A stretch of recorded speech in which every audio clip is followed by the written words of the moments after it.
नमस्कार, good night सम्पूर्ण साथीभाइहरूलाई है। मलाई चाहिँ सुकुम्बासीकै बारेमा केही बोल्नु मन लाग्यो क्या।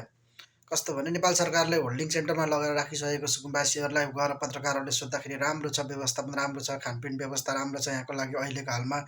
तर हामीले जतिसक्दो छिटो चाहिँ आफ्नै घरबार भएको व्यवस्था मिलाइदियो हुन्थ्यो नेपाल सरकारले भनेर भनेको छन् त्यहाँको बस्तीकोमा त्यहाँ बस्ने मान्छेहरूले चाहिँ होइन। अनि यता नेपाल सरकारले पनि जबरजस्ती जोड गरिरहेछ होइन, यता चाहिँ जतिसक्दो छिटो गर्ने भनेर चाहिँ व्यवस्थापन गर्नुको लागि भनेर उनीहरूलाई नै त्यहाँ सोधीखोजी गरेर होइन कहाँ के गर्ने भनेर चाहिँ एकदम लागिपरेको छ। त्यो पनि खोला किनारमा बस्नु हुँदैन भनेर चाहिँ मान्छेलाई लागिपरेको हो नि त नेपाल सरकार।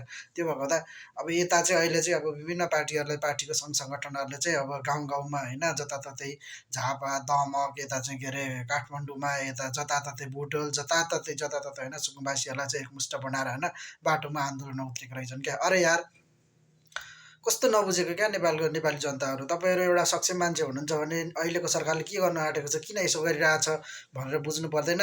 हिजो चाहिँ के अरे त्यही सुकुम्बासी बस्तीमा खोला किनारमा चाहिँ अरू हाकिममा के अरे ठुल्ठुलो धनीमनीहरूले चाहिँ त्यहाँनिर चाहिँ के अरे पार्टीको मान्छेहरूले चाहिँ ठुल्ठुलो बिल्डिङहरू घरहरू बनाएर सानोतिनो घरहरू बनाएर चाहिँ त्यत्तिकै भाडामा राखेर चाहिँ मान्छेलाई दुःख दिएको त्यो बिर्सिएको।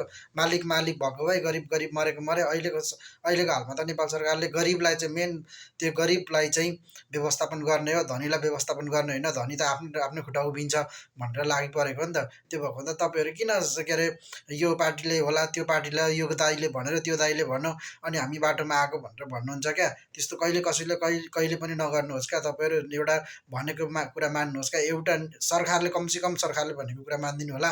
तपाईँहरू आफै जान्ने भएर तपाईँहरूले झन् यस्तै अरू पार्टीको कुरा सुनेर चाहिँ तपाईँ बाटोमा आउनुभयो भने त न तपाईँहरूको यता सरकारले पनि हेर्छ न तपाईँहरूको आफ्नो घरबास पनि रहन्छ। त्यो भएको हुँदा जतिसक्दो तपाईँहरू सक्षम भएर आफ्नो ठाउँमा अहिले जहाँ राखेको छ नेपाल सरकारले त्यहाँ बसेर चाहिँ इमान्दार साथ बस्नु होला अहिले होइन। पछाडि चाहिँ सरकारले चाहिँ जहाँ व्यवस्थापन गर्छ त्यहाँ जानु होला। तपाईँहरूले चाहिँ चोइसमा मलाई यहाँ राख्दै हुन्थ्यो त्यहाँ राख्दै हुन्थ्यो भन्ने त्यो केही पनि नभनिकन नेपाल सरकारले जहाँ राख्छ त्यहाँ चाहिँ जानु होला।